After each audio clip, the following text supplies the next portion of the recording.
Labour MP Barry Shearman has called for a second Brexit referendum, calling the decision to leave invalid. Back in 2016, the British public voted to leave the European Union, and from January this year, the UK formally left the EU with the transition period set to come to an end in December. But trade negotiations are still ongoing. Following statement negotiations and the recent Russia report into claims the Kremlin meddled with UK elections and referendums, Mr. Shearman has called for a second Brexit vote. Writing on Twitter, Mr. Shearman said, "The decision to leave the European Union can no longer be regarded as valid or legitimate. We must now delay our departure and hold a fresh referendum." Chief Brexit negotiators on both sides, David Frost and Michel Barnier, have still been unable to come to any trade agreement. Prime Minister Boris Johnson is moving forward with plans to leave at the end of the transition period, with or without a trade deal in place. Businesses across the UK have already been told to ready themselves for a hard exit from the bloc.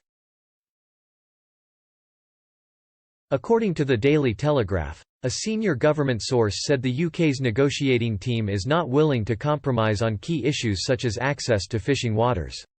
The source said, "The government has been making it clear for a while that it is prepared for no deal. Britain isn't going to budge on fundamentals like fishing rights, so it's all in the hands of the EU." Another source on Mr. Frost's negotiating team was quoted as saying they had hoped to sign a deal by the end of July. But, they claimed, the EU had made it clear that it could not happen. One of the main disputes in the negotiations is fishing, as the EU wants to maintain its rights to Britain's fishing waters. Under the controversial Commons Fisheries Policy (CFP), all member states are given access to EU waters via quotas. As the UK has a large coastal area, critics have often argued the system is unfair.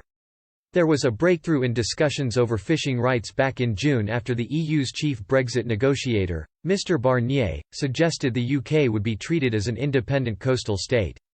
According to reports, he told other diplomats a compromise would have to wait until other parts of the trade deal were being finalised.